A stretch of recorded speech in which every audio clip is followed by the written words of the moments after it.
अगर माँ बाप अपनी बेटियों को सही से जिम्मेदारी निभाने लगे तो आज एक भी लड़की के पास एंड्रॉयड मोबाइल ना हो। हमारी 18-20 साल की लड़की जिसकी शादी नहीं हुई घर पे रहती है, उसके हाथ में एंड्रॉयड मोबाइल चीख चीख के बता रहा है कि बाप की तरबियत में कमी है, बाप अपनी बेटी पर पूरा का पूरा हुक्मरान नहीं है, हाकिम नहीं है। या ये कह रहा है बेटी के हाथ में वो एंड्रॉयड मोबाइल चीख चीख के कह रहा है, ये बाप ना कह रहा है, बेटी के आगे बाप की नहीं चल रही है, बाप मजबूर हो चुका है। मेरे भाइयों, अगर बाप मजबूर न होता तो बेटी के हाथ में एंड्रॉयड मोबाइल नहीं होता। क्या जरूरत है बेटी के हाथ में देने की, वो तो घर में रहती है, क्यों चलाएगी साहब? आपकी बेटी 18-20 साल की क्यों फेसबुक चलाएगी, क्यों व्हाट्सएप चलाएगी, क्यों मैसेंजर चलाएगी? और आप कैसे अपनी बेटी को फेसबुक और मैसेंजर और व्हाट्सएप चलाने के लिए ढील दे सकते हैं? कैसे? आपका ये दिल कैसे गवारा कर लेता है? आप जिम्मेदार हैं। हमारी ये बेटियां कल बच्चों की माएं बनेंगी, शादी के बाद इनको अपने बच्चों की तरबियत करना है। माँ के कदमों के नीचे जन्नत बताई गई है, हालांकि ये कोई हदीस नहीं है, एक मकूला है, लेकिन बच्चे अपने माँ के कदमों के नीचे जन्नत कैसे ढूंढें? ये आजकल की माँ के कदमों के नीचे जन्नत है? जिसको खुद नहीं मालूम कि कदम मेरे कहाँ हैं, उसके कदमों के नीचे बच्चे जन्नत ढूंढेंगे? मेरे भाइयों, मेरी भाइयों, आप अपनी बहनों के जिम्मेदार हैं। अल्लाह के नबी ने फरमाया कि जिस लड़की का बाप जिसकी बेटी बेपर्दा घूमे वो बाप दयूस है, जिसकी बहन बेपर्दा घूमे वो भाई दयूस है, जिसकी बेटी बेपर्दा घूमे वो बाप दयूस है, जिसकी बीवी बेपर्दा घूमे वो शौहर दयूस है। गौर करो कितनी साफ लफ्जों में, कितने साफ लफ्जों में अल्लाह के नबी ने फरमाया, जिसकी बहन बेपर्दा घूमे वो भाई दयूस, जिसकी बेटी बेपर्दा घूमे वो बाप दयूस, जिसकी बेटी बेपर्दा घूमे वो बाप दयूस, जिसकी बीवी बेपर्दा घूमे वो शौहर दयूस। अब दयूस का माना अगर हम समझ जाएं तो सारा मामला हल हो जाए। दयूस का ये तो अरबी लफ्ज़ है ना, इसका उर्दू में तर्जमा होता है, सुनने की ताकत है? सुनेंगे? दयूस का मतलब होता है भड़ुआ। और भड़ुआ किसको कहते हैं बताने की ज़रूरत नहीं, जानते होंगे। भड़ुआ कहते हैं उसको जिसने अपनी बहन, बेटी या बीवी या माँ को गलत काम करने के लिए किसी अड्डे पर बिठा दिया हो, चकले पर बिठा दिया हो और उनसे गलत काम करवाता हो और उनकी कमाई खाता हो। अरबी ज़बान में इसको दयूस कहते हैं और उर्दू में इसको भड़ुआ कहते हैं। कितना सख्त जुमला इस्तेमाल किया अल्लाह के रसूल ने। मौलाना जर्जीस को आप कह रहे होंगे ये क्या हो गया इसको? अल्लाह के नबी ने कहा जिसकी माँ बेपर्दा घूमे और बेटा अपनी माँ की बेपर्दगी पर कुछ ना बोलता हो वो बेटा भड़ुआ।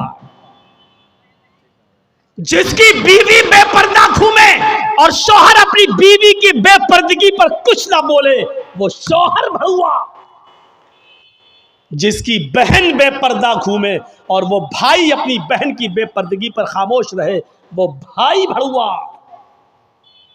और जिसकी बेटी बेपर्दा घूमे और बाप अपनी बेटी की बेपर्दगी पर खामोश रहे वो बाप भड़ुआ। दयूस कह दो मौलाना चलेगा, भड़ुआ मत कहो, अच्छा नहीं लग रहा है। हम कब कह रहे हैं कि अच्छा लग रहा है? हमको अच्छा लगाना कब है? जब अच्छा ही लगने लगे तो फायदा क्या है? इंजेक्शन ऐसे लगाओ दर्द ना हो। बात साहब, ऐसा हो सकता है कि इंजेक्शन लगे और दर्द ना हो? इंजेक्शन भी लगवाना चाहते हो और दर्द भी नहीं चाहते हो, तब तो होम्योपैथिक दवा ले लो, मीठी गोलियां खा लो जो मरने के बाद फायदा करती है।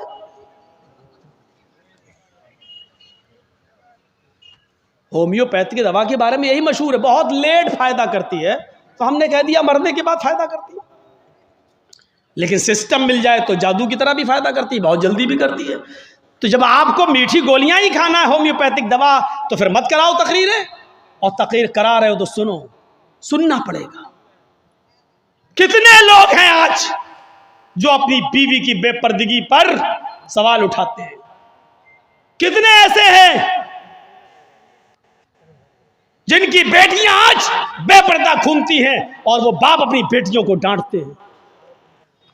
हमें सोचना है, हमें अपनी बेटियों की तरबियत करना है। इमाम अहमद इब्न हंबल अपनी मुस्नद के अंदर एक वाकया नकल करते हैं कि एक सहाबिया थी, उनके घर में एक बच्चा पैदा हुआ।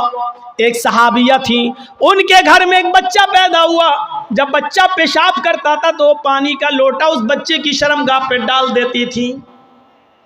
जैसी बच्चे ने पेशाब किया वो पानी लाती और शर्मगाह पे डाल देती।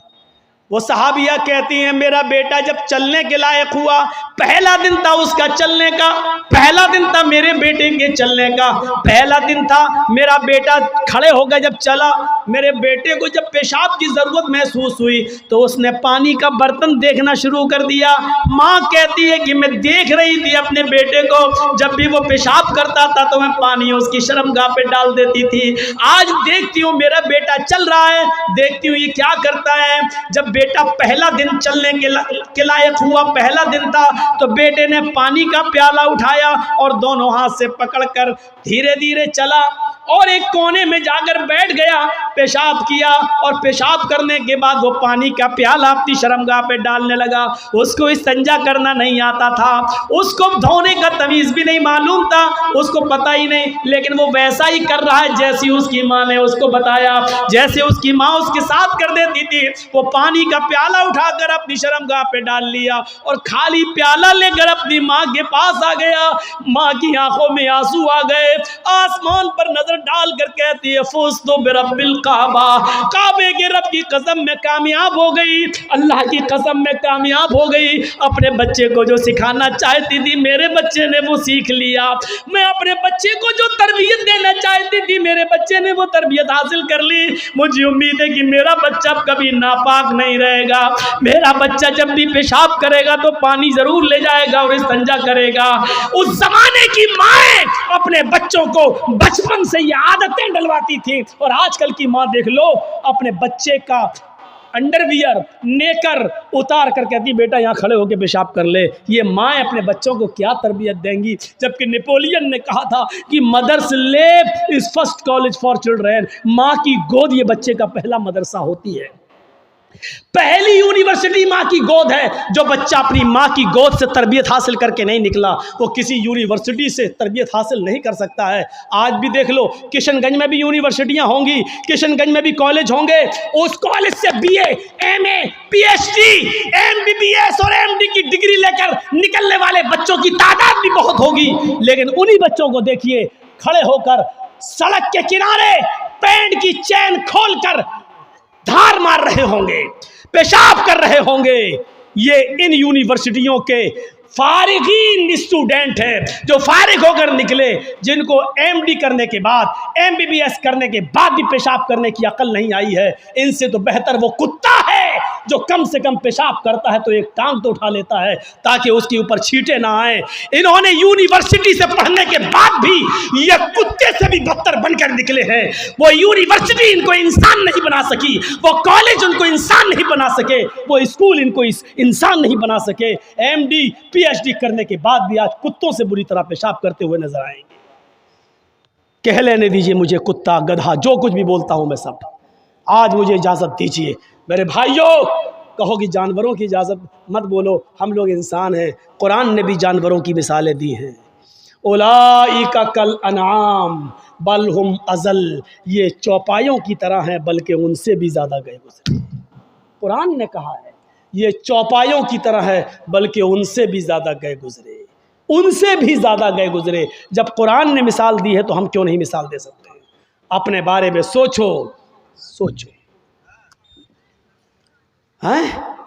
अब्दुल कादिर जिलानी बगदादी रहमतुल्लाह अलैह की तारीख़ कौन नहीं जानता, जिनको आज लोग बड़े पीर साहब के नाम से भी जानते हैं, जिनके नाम पर 11वीं की बिरयानी की डेग भी बनाते हैं। वो अब्दुल कादिर जिलानी जब 12 साल के थे, उनकी माँ ने उनको एक काफिले के साथ भेजा था। कहा बेटे हालात कितने भी सख्त हो लेकिन झूठ कभी मत बोलना। और जब चोरों ने और डाकुओं ने जब इस काफिले को लूटा तो इस बच्चे से पूछा अब्दुल कादिर से, तेरे पास भी कुछ है? उसने कहा हाँ है। कहा क्या है? 40 अशरफी। कहाँ है? मेरे कुर्ते के अस्तर में। अस्तर को फाड़ के देखा तो 40 अशरफी मिली। पूछा बेटा ये तो ऐसी जगह छिपी हुई थी, किसी को पता नहीं, तूने क्यों बता दिया? लड़के ने जवाब दिया, मेरी माँ ने मुझे चलते वक्त नसीहत की थी कि बेटा हालात कितने भी खराब हो लेकिन कभी झूठ मत बोलना। मैंने अपनी बात, माँ की बात मानी है। चोरों का, डकैतों का, डाकुओं का असर ख़त्म होता है और रोने लगते हैं और कहते हैं ये बच्चा अपनी माँ की इतनी बात मानता है कि ऐसे मोड़ पर भी उसने अपनी माँ की नाफरमानी नहीं की, हम तो अपने रब की नाफरमानी कर रहे हैं। सारा सामान जो लूटा था सबको वापस कर दिया और सारे के सारे चोरों ने, डाकुओं ने तौबा कर ली। मेरे प्यारे साथियों, एक बच्चा जब अपनी माँ का फरमाबरदार बनता है और माँ की बात मानता है तो माँ की दुआ तमाम डकैतों को तौबा करने पर मजबूर कर देती है। मेरे प्यारे साथियों, ये माँ की तरबियत थी जिसने अब्दुल कादिर जिलानी को एक बुजुर्ग के रूप में पैदा किया है, एक बुजुर्ग के रूप में देखा है। ये माँ की तरबियत थी। और एक उस माँ की तरबियत पर नज़र डालो कि जब सुल्तान डाकू को फांसी हुई, जब सुल्तान डाकू को फांसी के तख्ते पर लटकाया गया तो उससे पूछा गया तुम्हारी आखिरी तमन्ना क्या है? उसने कहा मेरी आखिरी तमन्ना यह है कि मेरी फांसी मेरी माँ के सामने मुझे दी जाए। उसकी माँ को बुलाया गया, कहा तेरा बेटा तेरे आंखों के सामने मरना चाहता है। सुल्तान डाकू की माँ की आंखों में आंसू आ गए। पुलिस वालों ने पूछा आखिर माँ के सामने तुम क्यों मरना चाहते हो? उसने कहा ताकि मेरी माँ देखे मौत के वक्त पैर कैसे तड़पते हैं, हाथ कैसे तड़पते हैं और रूह कैसे निकलती है। कहा लेकिन तुम इसके लिए माँ को क्यों मजबूर करके लाए हो? फरमाया पुलिस वालों तुम नहीं जानते हो, जब मैं 8 साल का था, 10 साल का था, मेरी माँ ने मुझसे एक अंडा मंगवाया था। मैं एक दुकान पर गया था, मैं अंडा लेने गया था लेकिन एक अंडा मैंने चोरी कर लिया था दुकानदार का और मैं उसको अपनी जेब में भर लिया था। फिर मैंने उसके पैसे नहीं दिए थे, वापस आ गया। मैंने जब वो अंडा अपनी माँ को दिया और पैसे भी वापस किए, माँ ने कहा अंडे वाले ने पैसे नहीं लिए। मैंने कहा नहीं, मैं अंडा चुरा लाया हूँ। तो मेरी माँ ने मुझे थपथपाया था कि बेटा हम लोग गरीब हैं, अच्छा किया तूने ये पैसा बचा लिया, किसी और काम आएगा। तो मेरे भाइयों, माँ की तरबियत से इबरत हासिल करो और रुकिए, अभी कोई नहीं उठेगा, रुकिए। ख़त्म करने से पहले मुझे एक गुजारिश आपसे करनी है, एक अहद लेकर उठो, एक अहद पैमान लेकर उठो कि हम इंशाअल्लाह अपने बच्चों की अच्छी तरबियत करेंगे।